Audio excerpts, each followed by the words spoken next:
Ah, shit. Here we go again. Baldur's Gate 3 Solo Tactician looks really hard on paper. From encounters that take the enemy count up towards 20 versus 1, to bosses that can permanently stunlock you, or sometimes just outright one-shot you. Despite this, it turns out to be quite easy. This of course is due to all the insane builds that are possible in this game. You have monks that hit 12 times a turn, immortal tank builds with upwards to 50 AC, and of course the absolute monstrous amount of damage that can be done by some builds in a single hit. But just how high is this damage amount? And is it high enough to beat the entire game? I wanted to at least give it a try. Here's my journey through Baldur's Gate 3 in a single hit.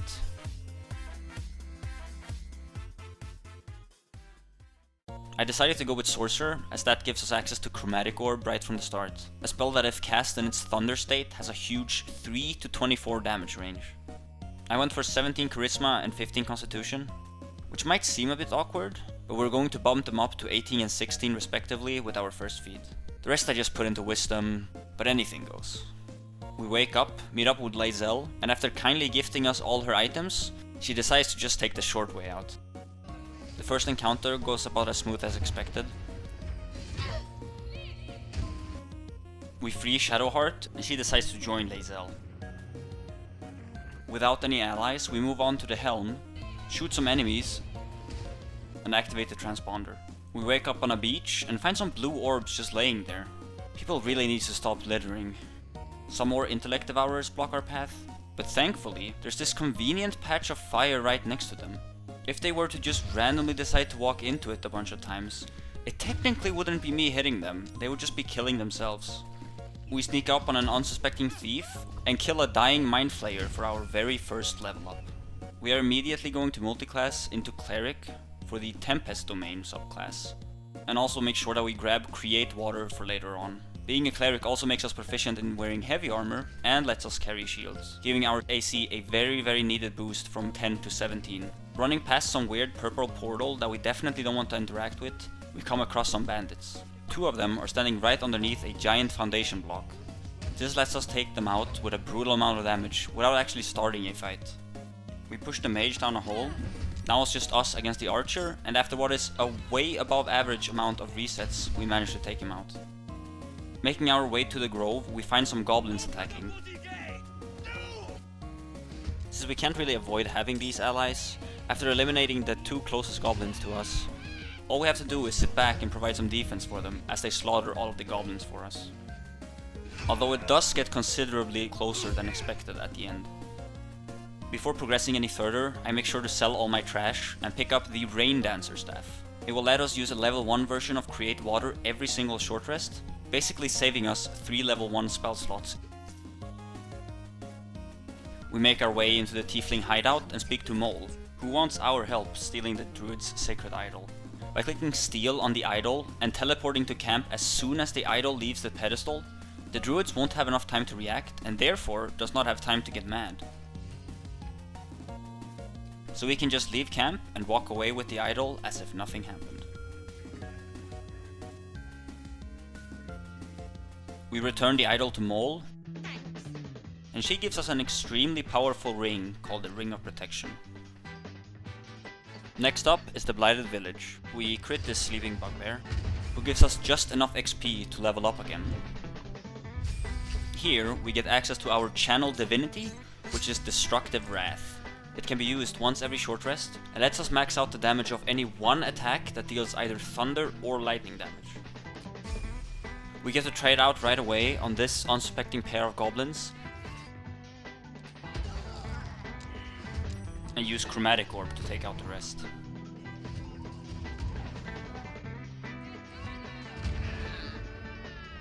Here we also get to see the usefulness of Minor Illusion for the first time to gather up these goblins.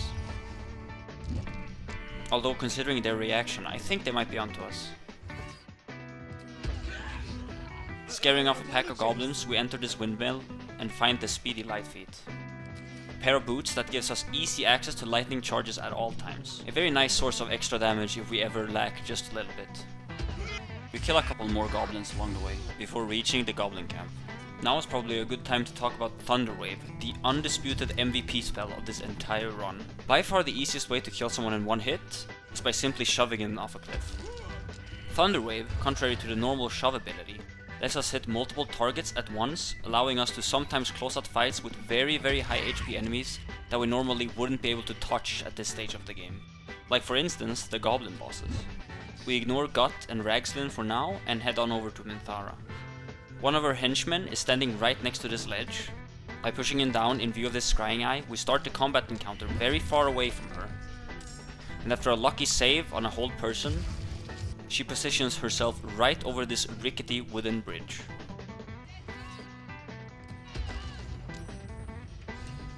We take care of a few stragglers that are still lurking around for some nice free experience, before freeing Volo from his cage.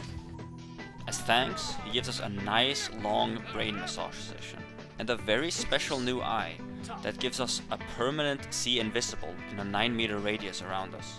Right next to Volo is this crazed servant of Leviathar. By letting him hit us a few times, he grants us her blessing, a pseudo-permanent buff that grants us a +2 bonus to attack rolls whenever we drop below 50% HP. We also make sure to pay him back in full with a nice back massage of our own. Let's talk a bit about the wet debuff.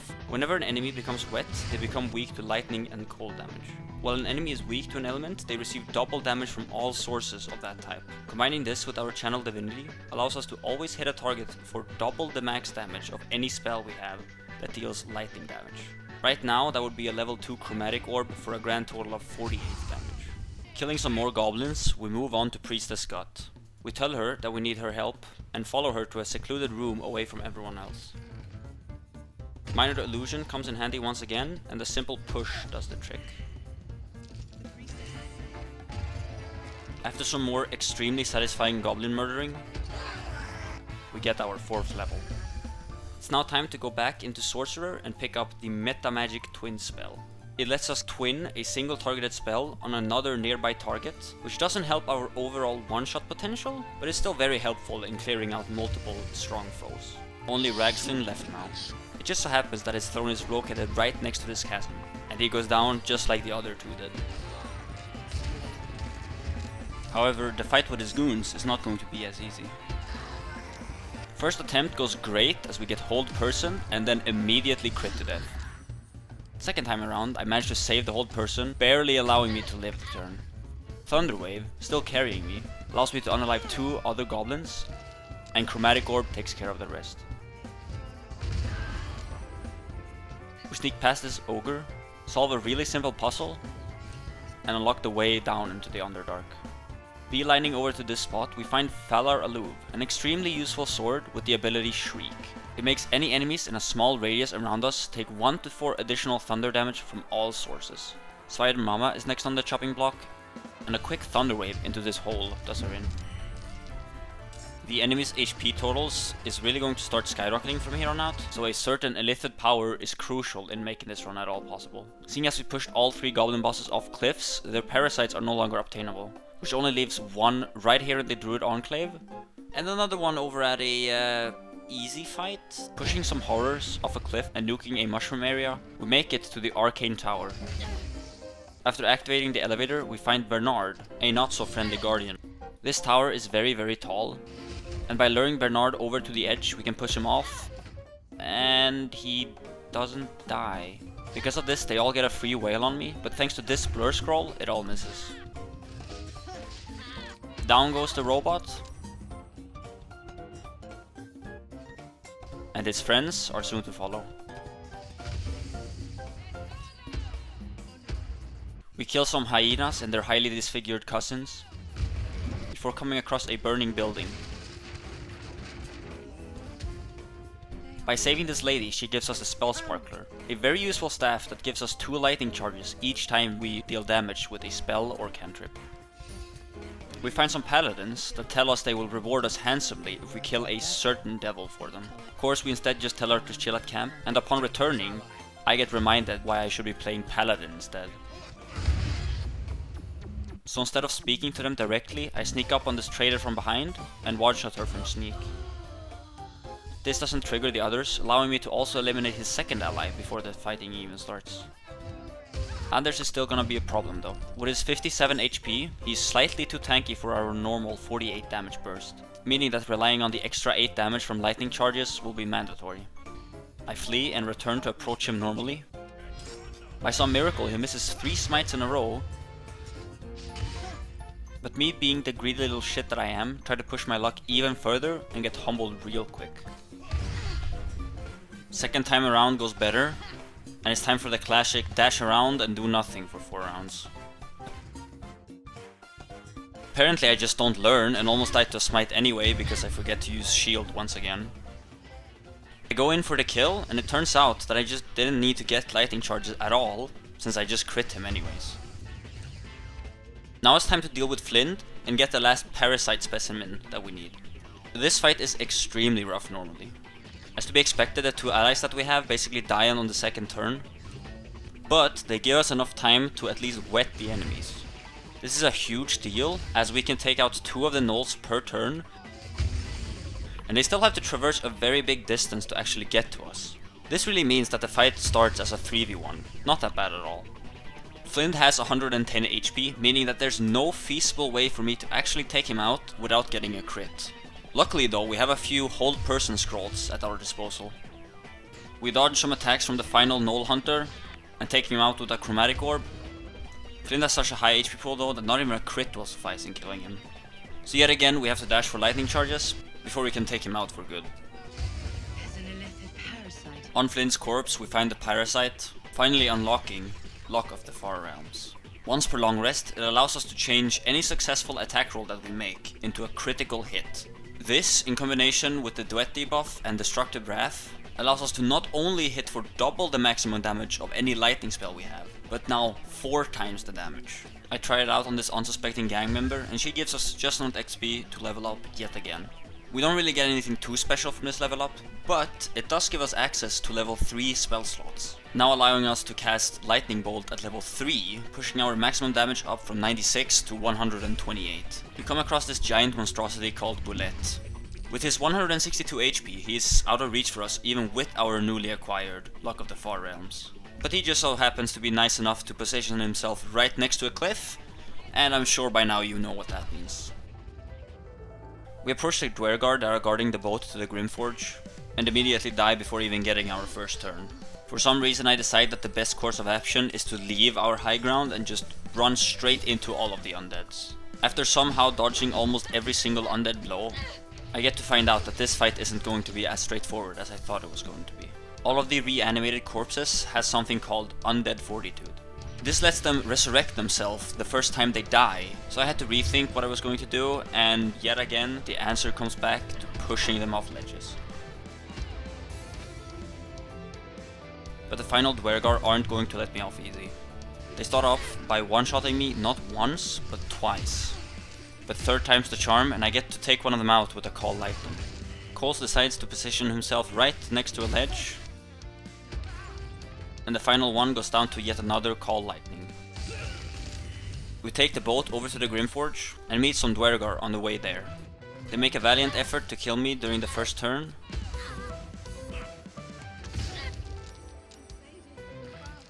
Unfortunately for them it's not enough, and the usual Thunderwave takes them out.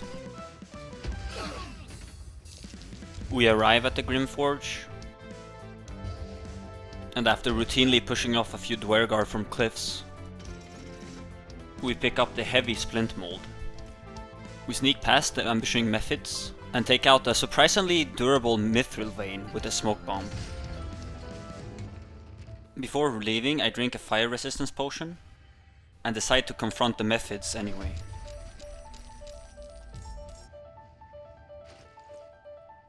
I use a Lightning Bolt scroll to take out the first 5.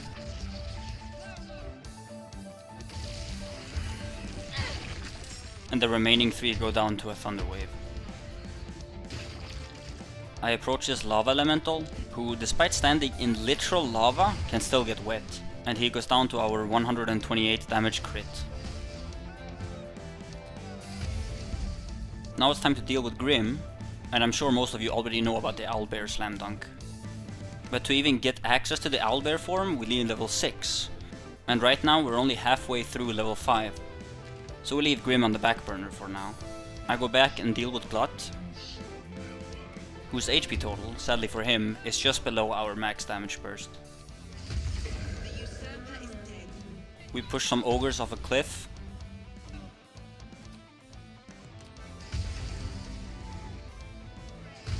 Clear out what remains in the goblin camp. And start clearing out all the Dwergar next to Nier. 2 of them easily die after being hold-personed. And for some reason there's a very convenient chasm right here. So yet again I lure them over with minor illusion and take them out one by one.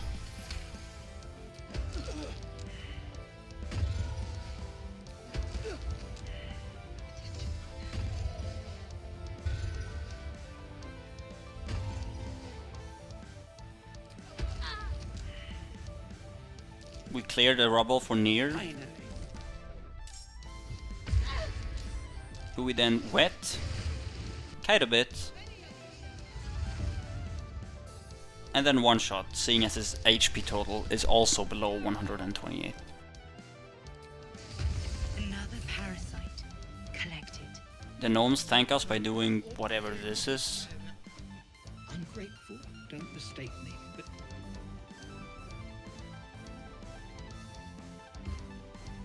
And after pushing off 2 minotaurs from a cliff and taking out the whole cult of Kuatoa,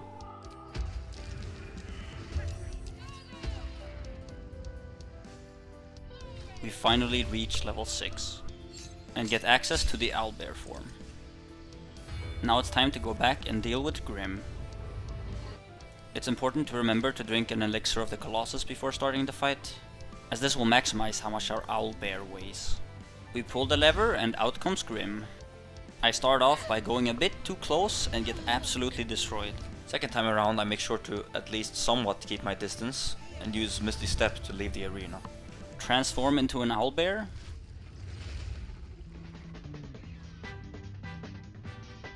And down goes Grim. Not feeling satisfied with the measly 624 damage, I decided to do it again. Now that's more like it. Before leaving I make sure to create the adamantine splint armor. And then respec back into Sorcerer Cleric. The extra level in Sorcerer gives us a feat, which we use for ability improvement, for 1 extra point in Charisma and Constitution. Next up, Auntie Ethel. Auntie Ethel is normally supposed to, when she gets to a certain HP threshold, stop the fight and offer you a very nice reward that lets you get +1 into any stat you want. Sadly for us though, since we have to one-shot her, this is not gonna be available. I initiate the fight with the redcaps by cleanly taking out 2. And thanks to all the water that's around, they're basically permanently wet, so the other 2 fall shortly after. We follow Auntie Ethel down into her basement, take care of a few unfortunate souls,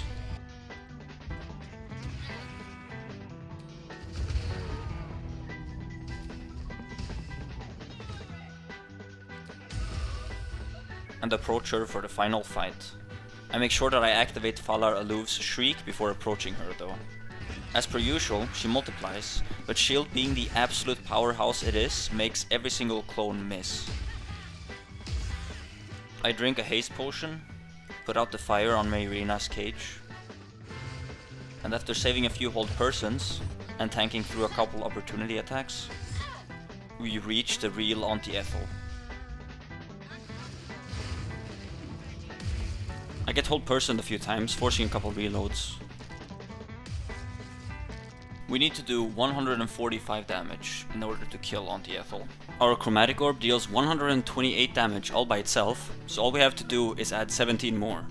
We achieve this through a combination of Falar Aluv's Shriek that I activated at the start of the fight, and lightning charges from our boots that I've been gathering by dashing. These 2 by themselves add an additional 36 damage. 164 damage later, the hag goes down. All that's left now in Act 1 is getting through the Githyanki guarding the mountain pass. I start off with a hold person,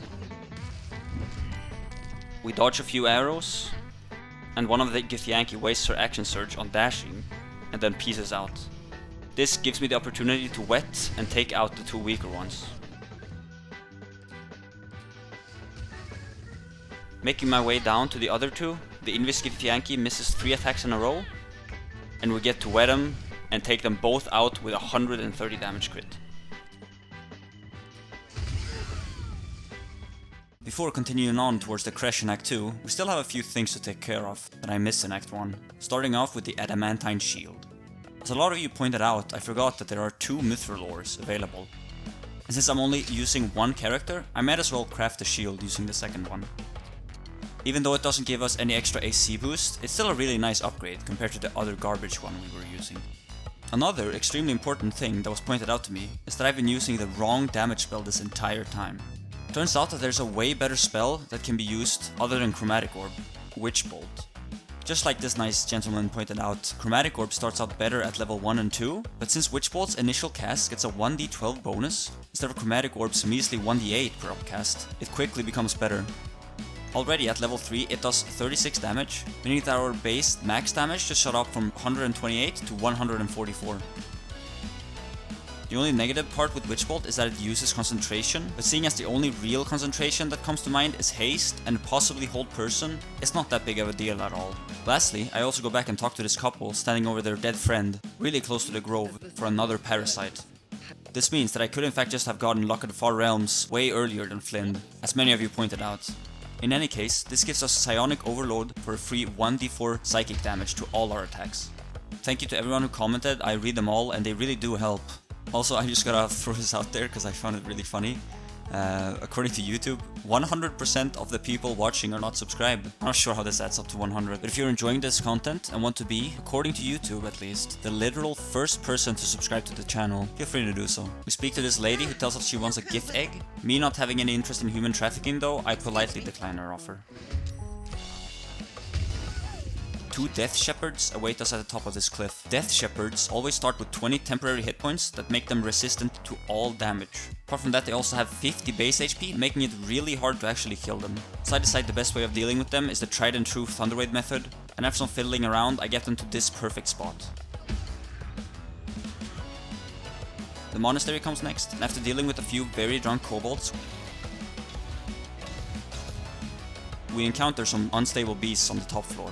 They may not be very strong, but if you use any spell in their presence, they will trigger a random effect at the start of their turn. Luckily, these 3 start off far enough away from the other packs as to not trigger them, and after killing 4 of the remaining 6, the last 2 just explodes for a bit of force damage. Killing 2 eagles, we make it to this puzzle. By putting all 3 of the ceremonial weapons found around the monastery on the correct pillars, we gain access to a very nice weapon down the line. I get the waypoint in the crash, but before slaughtering all the Githyanki, I still want one more level. So I move back to Act 2 and call over the Spider-Man. He tells us to follow him to Moonrise Tower, but after this ambush I decide to side against them, even though he has a brutal 239 HP. The fight starts out great as I take out the 2 half-orcs, the backbone of their damage turn 1. With them dead, I leave the small goblins for the Harpers to deal with, and focus all my attention on Karnis? Karnis? Is that how you say his name? I first go for this spot here, and I quickly learn that keeping a nice distance between us is the only way to go. After dashing away and watching the final Harpers get absolutely bodied,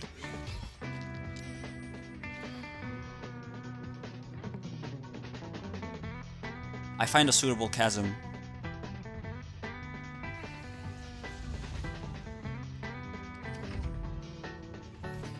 Spider goes down, and Moon Lantern acquired.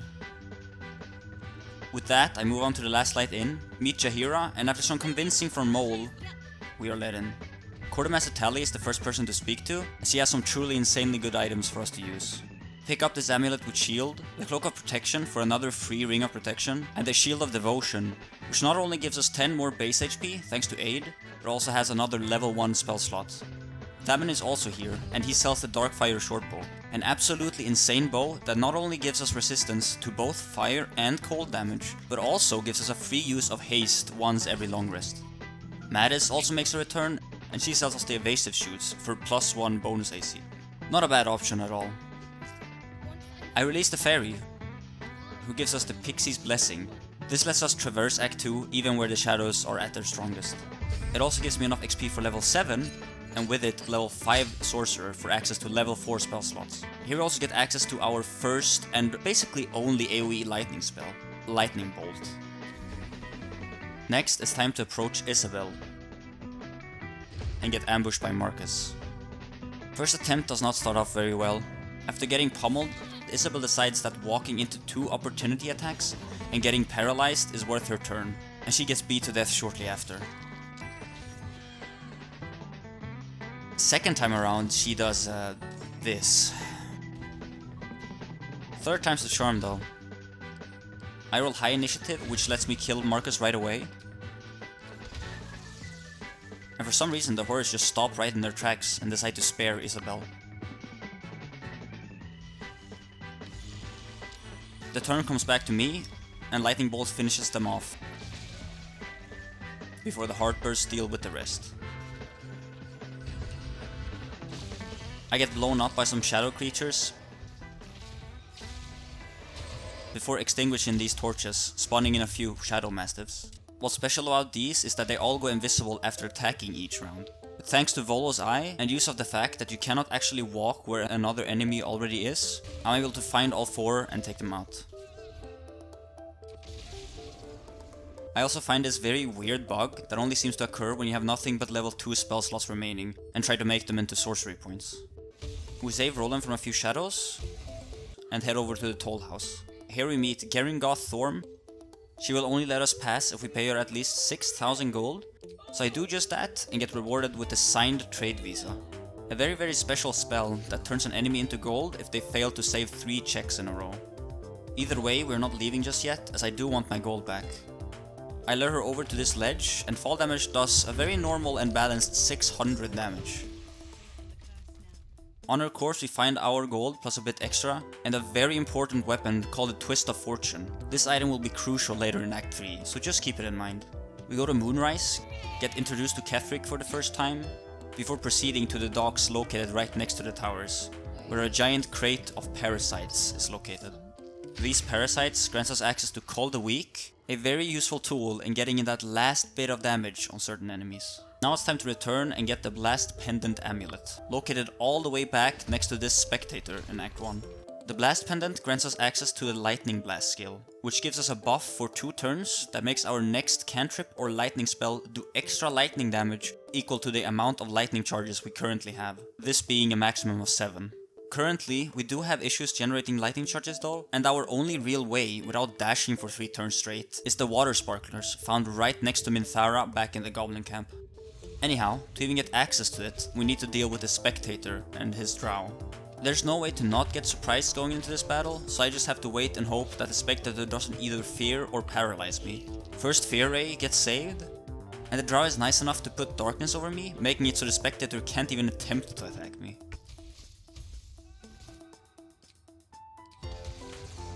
The drow don't seem too happy to be saved, so I also put them out of their misery. And we acquire the Blast Pendant. Moving back to Act 2, we walk into the Waning Moon and talk to another one of Ketheric's children. Does he have children? Are they creations? I have no idea. Either way, he has a whopping 374 HP. That's even more than Merkle, the final boss of Act 2. Thankfully, there's no need to actually fight him, as after clearing a few performance and constitution checks, he simply blows himself up. I now feel like I'm strong enough to handle the crash, so I go back to this room next to the infirmary. In it is this big machine that this Gith scientist promises will remove our parasite. It instead goes the other way, and the parasite only evolves, giving us the Awakened buff permanently. This will let us cast all of our illithid powers using only bonus actions instead of actions. Incredibly important for things like Psionic Overload that otherwise would require our entire turn. I make sure to stop the scientists before she gets to go alert the others, and pick up the 3 parasites that are located in this room. This gives us Shield of Thralls, a free source of 10 temporary HP every single short rest. It's now time to deal with all the gifts waiting in the crash. After a lot of fiddling around with Minor Illusion, I get this position, which lets me wet every single one, and as the cherry on top, they all decide to line up perfectly.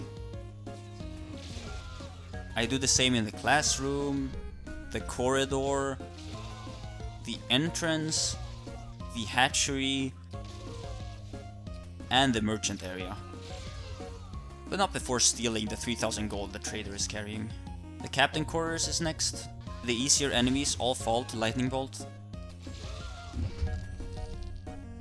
And we get use of lightning blast for the first time, for that tiny bit of extra damage, letting us take out Kithrak. Here we also get to see a very weird interaction with Witch Bolt. Even though hold person ends as soon as we cast Witch Bolt, since it requires concentration, it still registers the enemy as being held, and the crit is granted regardless. We slot the gift shard into the barrier machine, and kill the last remaining hull monitor that I missed for our 8th level, and thereby the very important level 6 in Sorcerer. Now you might think that sticking with Storm Sorcerer is just the way to go. Normally, it would not only give us Call Lightning, a very nice AoE spell, but also Heart of the Storm. Heart of the Storm casts a small storm on enemies in an area, dealing damage equal to half of our sorcery level, which means that even as late as level 12, it's only 5 bonus damage. But even worse than that is that it's AoE, meaning that if there are other enemies close by, I won't even be able to use it, because it will damage them without actually killing them in one hit. Therefore, our only real option is to respec into the Draconic Bloodline. It's a bit sad because we are already using heavy armor, which means we don't get any use from Draconic Resilience. However, by picking a Lightning Ancestry, at level 6 we get our Elemental Affinity, granting our lightning spells extra damage equal to our Charisma modifier, which currently only is +4, but later will go as high as +7. It's time to approach the Inquisitor's chambers for the final fight with the Gith.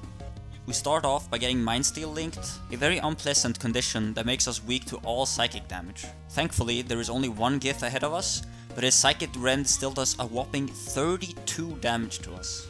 Today really seems to be my lucky day though, as they all form a nice orderly queue at the top of the stairs.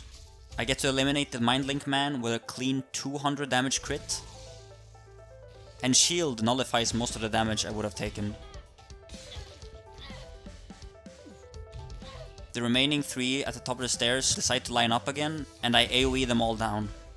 Now it's just this last one remaining, and she goes down to inflict wounds. I don't really feel like dying, so I agreed to help Vlaakith, and open this secret passageway using a grease scroll. We now arrived at the hardest boss so far. This random ass energy source. It takes 20 tries before I finally roll 20. Luckily we won't have to do that again. Okay, well, at least we're done now. Anyway, I insert the Dawnmaster's crest that we got all the way back from that one puzzle, and collect the blood of Lathander. With the crest completed, I make sure to deal with Kethric's dog to make the fight with him easier, before heading over to the House of Healing. Here we meet the last of Kethric's children?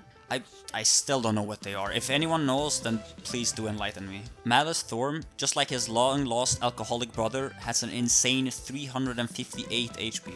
Luckily, he can also be dealt with in a similar fashion.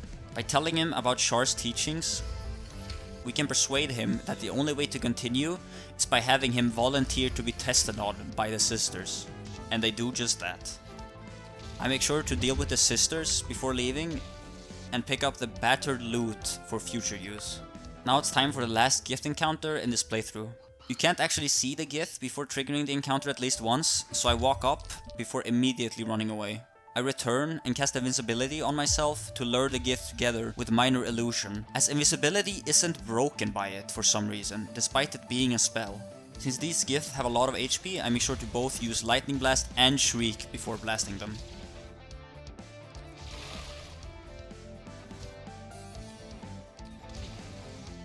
The Gauntlet of Shar is up next. The fight outside Balthasar's chambers definitely is not an easy one to do solo. The entire mechanic revolves around destroying these Umbral Tremors, who, if left up, will summon a Justicar soldier each turn. The problem is that we can only take out a maximum of 2 per turn by twinging Guiding Bolt. To make things worse, after the first turn 4 more portals are summoned, and the turn after that another 2. The only real saving grace is the fact that Balthasar's soldiers soak up most of the damage dealt during these first turns. The Justicar has a buff called Radiant Retort, This always leaves them vulnerable to radiant damage, but it makes all sources of radiant damage dealt to them return to the caster twofold as force damage. Meaning that, even though I could use the Sunbeam spell provided by the Blood of Lathander, I would just be one-shotting myself. So the safer option is, as per usual, Lightning Bolt. There is, however, a cool trick we can use to not die to these final two. By using Survival Instinct, which resurrects us upon reaching 0 HP, allows us to tank these 2 hits that deal over 100 force each. For some reason, there's still one Justicar just chilling here, so I seize the opportunity, and by walking into Balthazar's room, I make him waste his one and only haste potion. We talk to Balthazar and make sure to pickpocket one of the most important items in this run, Balthazar's bell. He's not very pleased with us stealing it though, and I just barely have time to cast Enhanced Leap on myself before the fight starts. The bell is only meant to be used inside the Gauntlet of Shar to summon his big pal Flesh to help you with some of the encounters. Using this spell does not actually cost an action or a bonus action, but for some reason it still counts as casting Dash. This means that in combination with the Speedy Light feat, we can get 3 lightning charges every single turn without any real cost whatsoever. I get cloud killed by Balthazar twice in a row, almost killing me. Over these 3 turns though, the bell gives me 7 lightning charges, and that combined with Lightning Blast and Psionic Overload allows us to do Balthazar's entire HP pool without even using Luck of the Far Realms. For some reason, Flesh forgets that I'm here, and the encounter ends shortly after. I open the vault door right next to the fight, and collect the Callous Grow Ring, the only real ring that gives our spells any sort of damage whatsoever. I cheese the first shard trial by teleporting through this tiny window, the second one by removing all of my items before entering, making the copy of me spawn without any equipment.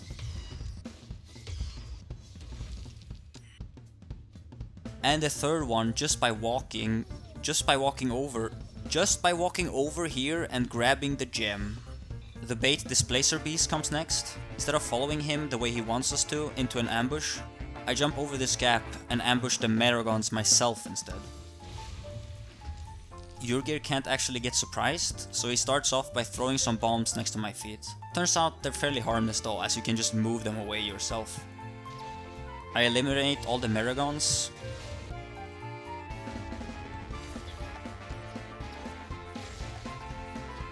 and run away, seeing as I'm all out of spell slots. Jurgir is not too happy when I return, and he does this. Very fun and interactive. He decides to aim at me the second time around though, and it lets me eliminate the Displacer Beast. He also decides to stand next to this ledge, and I give him the shock treatment.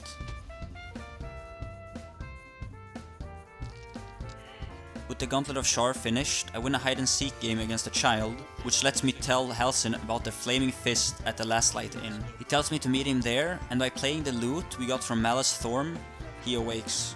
Now is the time where Halsin is meant to meet you by the lakeshore, but my Halsin just simply did not head there.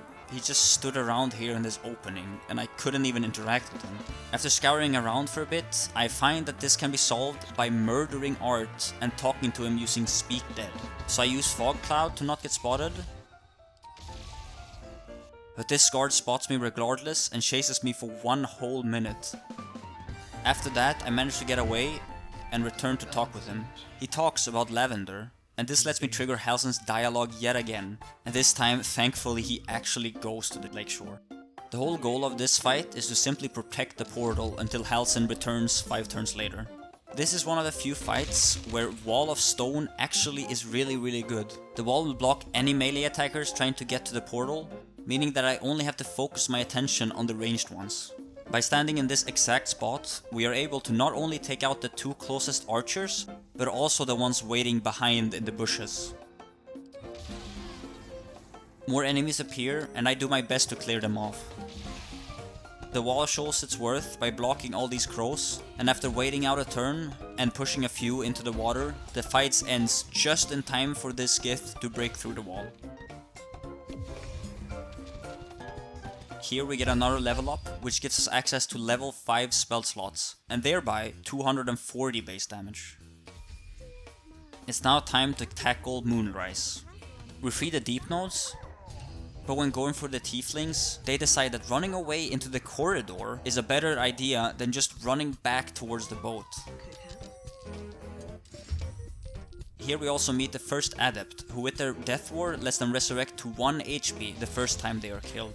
The adept cannot survive getting shoved into the abyss, however, so that's how we have to deal with all of them. I kill the warden and can't really do anything as I watch all the tieflings get murdered. To make things worse, the deep gnomes also just leave with the boat. Oh well. All that's left now is main Moonrise and Ketheric himself. We free the Night Song and return to handle Sorel. For having magic that lets her kill people by simply thinking about it, she goes down really easily. The real problem here is not Sorel, however. It's again the adepts and their hunger of Hadar. Since they all have Death Ward, I can't actually kill them, so I have to abandon ship, leaving Jaheira and the rest of the Harpers to fend for themselves. The enemies spend a few rounds just chilling in the Hadar cloud, almost dying, before finally pursuing me. Luckily, Moonrise is right over this chasm, so pushing them off becomes quite trivial. I killed the last skeleton standing before Ketheric and approach him on the rooftop. This first encounter is an absolute joke. Ketheric quote-unquote dies instantly, and so does his skeleton friends. But before pursuing Ketheric down the hole, I make sure to head back to this little building. By pushing these plates in the correct order, a door opens down to the basement. Interacting with this statue and clearing a check gives us a buff until long rest for an extra 5 charisma. By respeccing to 19 charisma, this puts us as a very solid 24, and thereby plus 7. The other statues also give us plus 5 to int and wisdom. Not as important, but it's still nice to have. With that, we are ready for the final showdown. No fight down here basically matters, as you have access to infinite long rests next to the elevator. The only one worth mentioning at all is the one with Sevlor. I open the pods and one-shot 2 of the Mind Flayers. Mind Blast shuts me down though, but both Sevlor and Jiva show that they are not here to play around. As they kill the Mind Flayers the turns I'm stunned.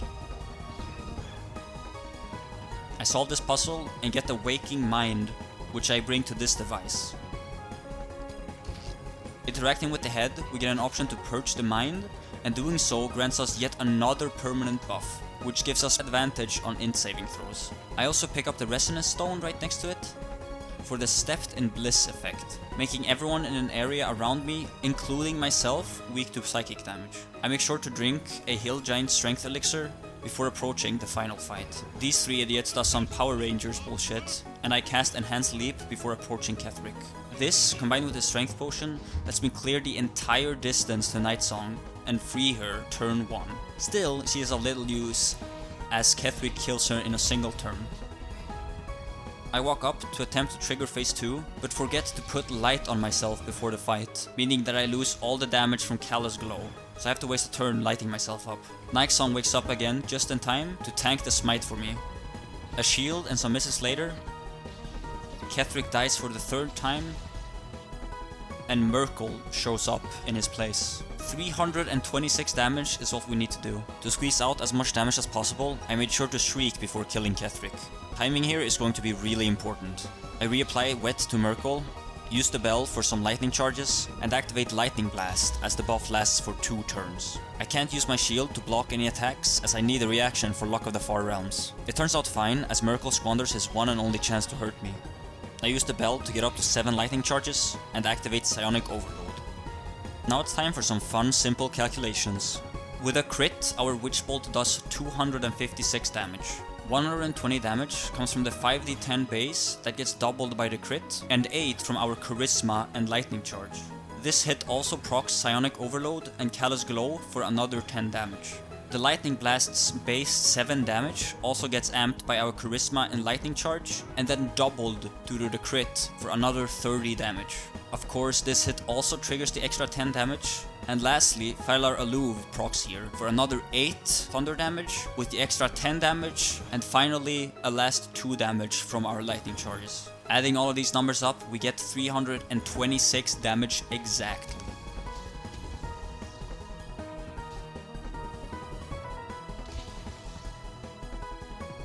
It's not actually that perfect due to the fact that Cold a Week would proc anyway and killing him, but I still think it's kinda cool that it adds up to the perfect number, okay? With that, we grab Kethric's Netherstone, with Act 3 just ahead. We take a quick rest and get ambushed by some Gith that are attacking the Emperor.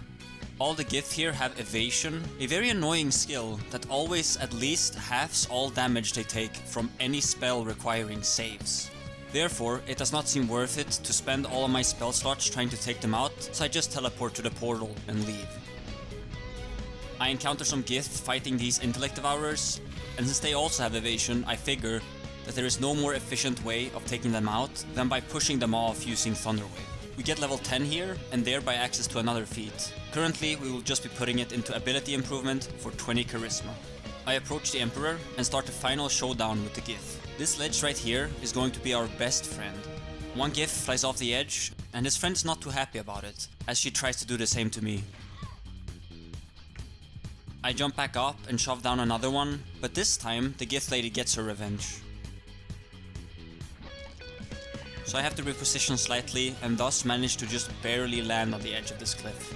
For some reason the third Gith also thinks it's a good idea to approach me, and he flies off the edge just like the others did. Lastly, it's just the Airbender left, and she goes down just like the others.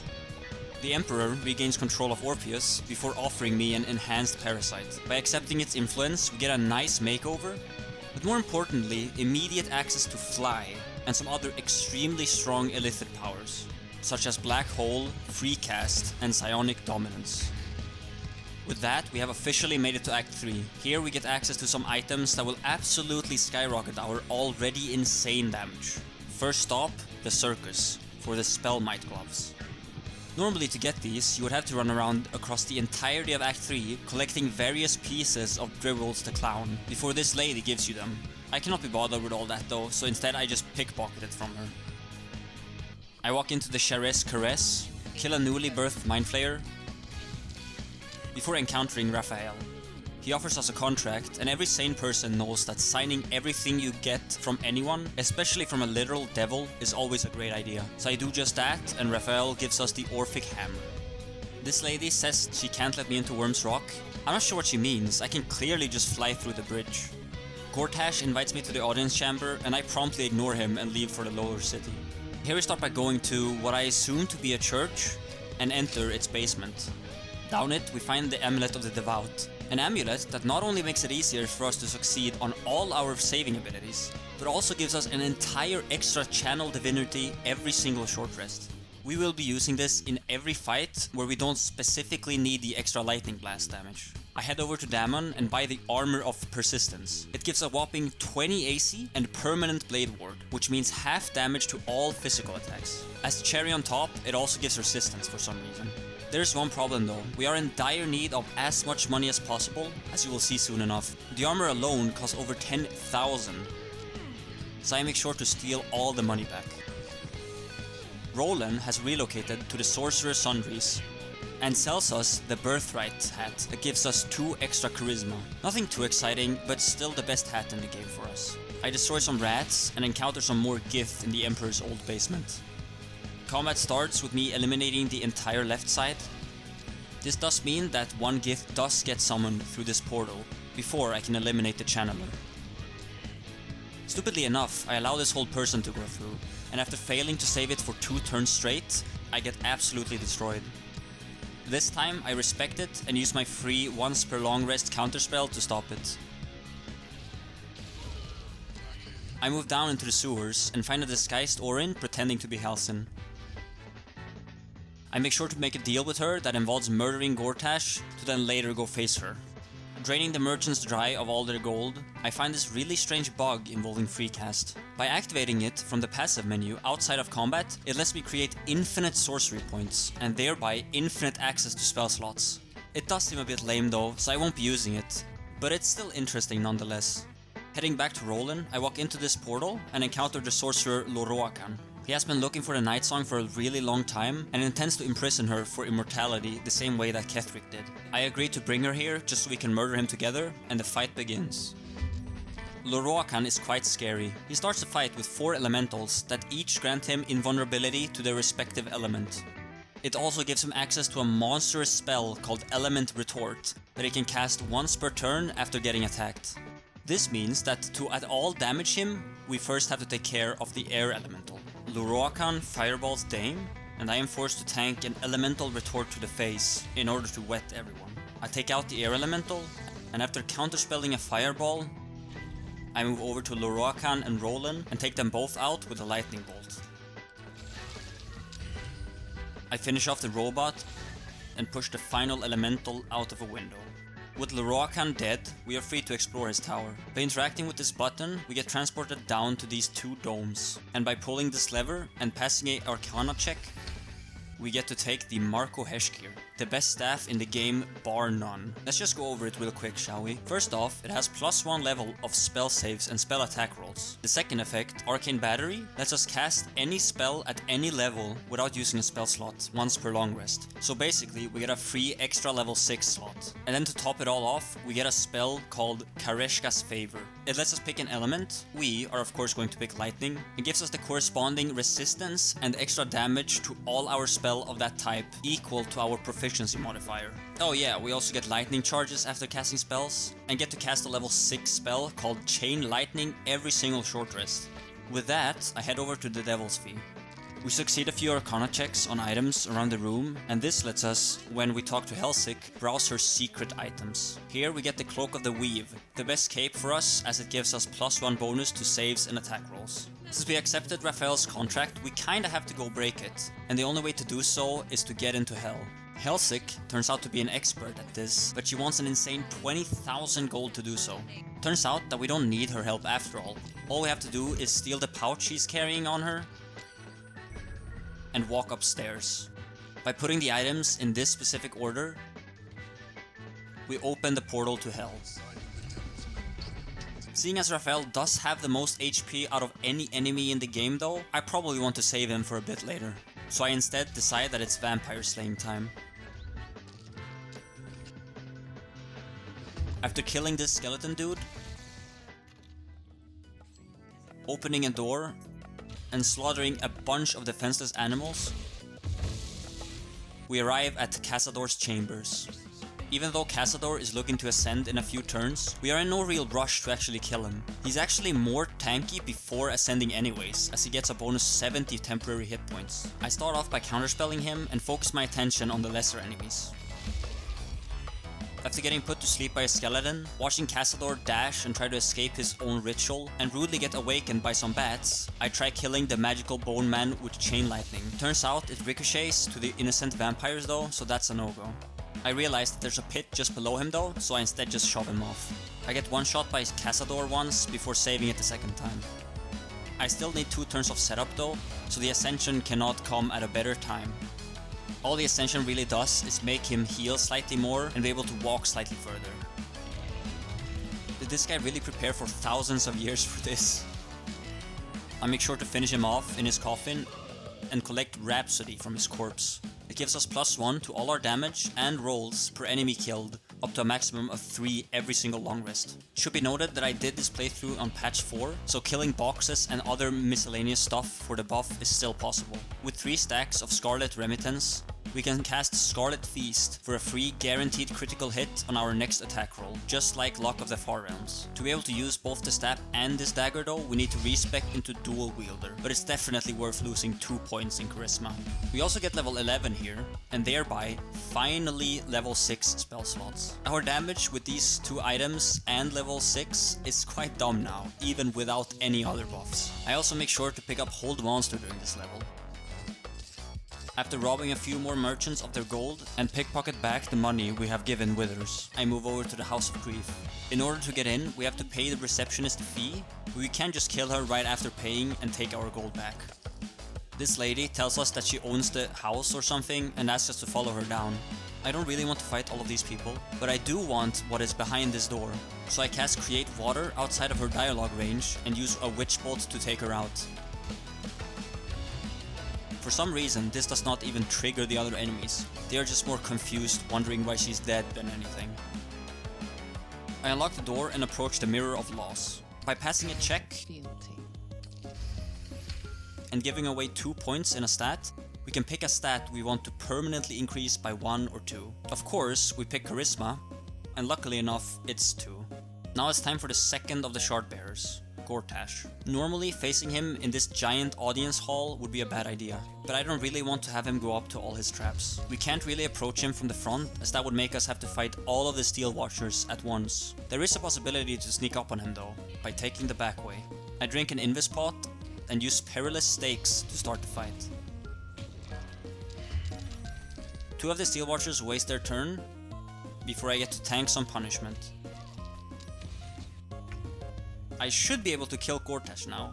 He quote-unquote only has 357 HP and is weak to all damage. But for some reason Luck of the Far Realms just simply did not want to activate no matter how hard I tried. So I have to reload and make sure to get the guaranteed crit from our dagger instead. I get to tank a bit more damage, and this time, after getting some lightning charges and activating Psionic Overload, we barely have enough damage, 1 over what we need to be exact, to deal with him. I collect the second Netherstone and decide to escape.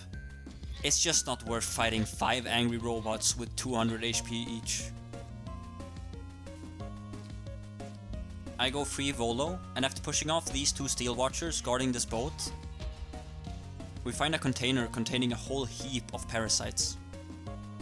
This lets us get all the remaining illicit powers for that slight increase to Cold Week's damage. Now it's time to go back and actually deal with Raphael. We enter the House of Hope and speak to Hope. I go around the outside and meet a very naked clone of Raphael. This fight turns out to be more annoying than expected, as I get shoved off the edge from Eldritch Blasts before even getting my turn. When it finally manages to come to me, I use it to hold person Harleap, but the imps are not done with me yet as they push me off once more. After that very funny and not at all annoying ordeal, I get a turn and murder Harleap. The imps follow right after. I heal on this fountain and activate this button under a portrait to reveal the hidden code needed in order to obtain our signed contract. I do just that and cut the contract in half. Raphael knows what we have done and is coming back now, but before confronting him, we need to go free Hope. I cast Invis to run past all of these enemies in the hallway and make it into Hope's prison the back way. 4 of the enemies die to I call lightning. Man, do I love this spell. And I take out the rest with Witch Bolts. This finally gives us level 12, which we put into Wizard for access to useful spells like Feather Falling and Longstrider, but also for the fact that we can spend money on scrolls in order to learn any one spell of our choice. It's not too useful, but neither is 1 extra sorcery point. Using the Orphic Hammer we got from Raphael earlier, we free Hope before equipping a certain weapon I talked about all the way back in Act 2. I use Invis on both myself and Hope to sneak past the rest of the servants guarding the portal and position myself right here. I let Hope proc the encounter, and sadly this is where her journey ends. Raphael makes the best joke this earth has ever heard. Now it's time for us to finally use all that money we saved up. I pickpocket Raphael from Invis, but instead of taking anything, I put in all of my 54,000 gold. Why? Well, the Twist of Fortune has a very special skill called Blood Money. It makes the attack do an extra 4 piercing damage per 300 gold on the target. And I just gave Raphael 54,000. That is 180 extra instances of 4 damage. We are not done yet though. Of course I start by Perilous Staking him, making him weak to all damage. I then make sure to use the bell for lightning charges and activate Psionic Overload. And now, it's time for the most damaging hit, by far, it's not even close, possible in this game.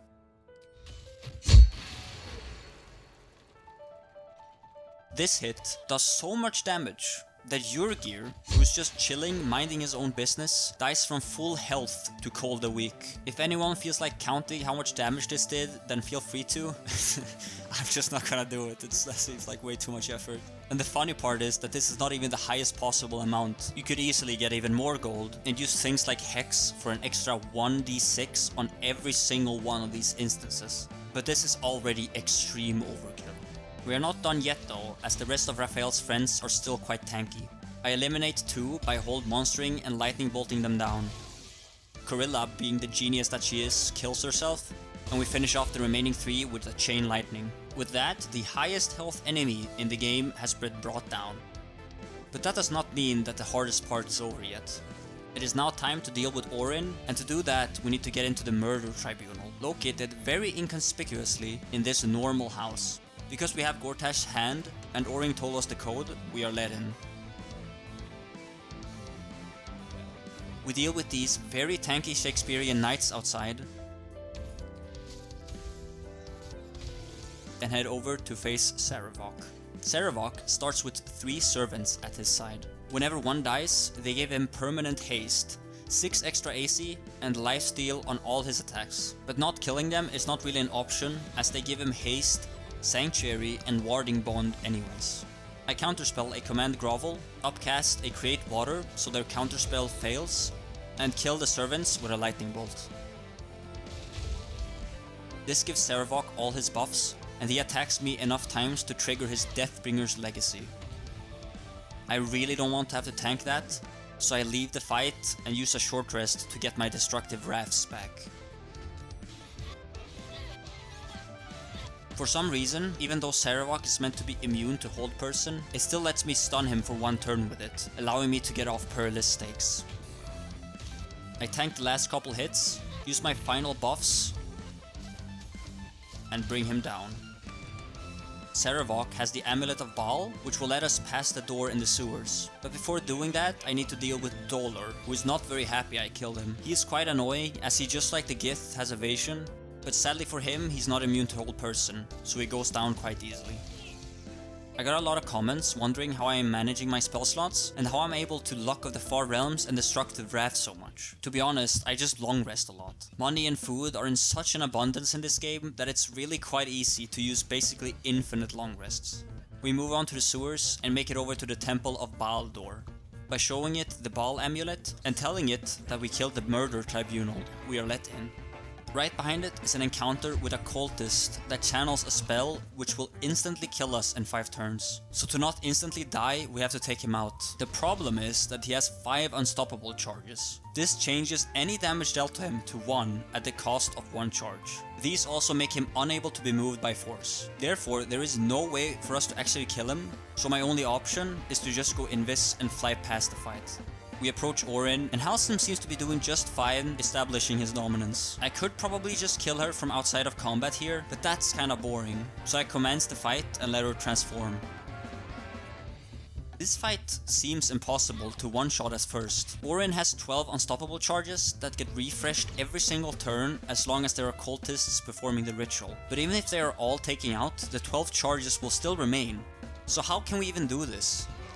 I start by killing all the cultists, and use Hold Person on both Orin and her other unstoppable ally. Hold Monster gives me as many turns of setup as I need, so I use them to fully buff up.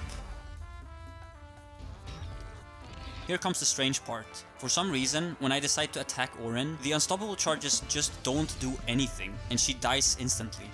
When I then later go try to kill her ally in the same way, his unstoppable charges work just fine. I even reloaded back and did it again just to make sure it was not a one-time bug, and no, it just works. I have no idea why. My best guess is that the charges stop working as soon as the ritual is stopped or something.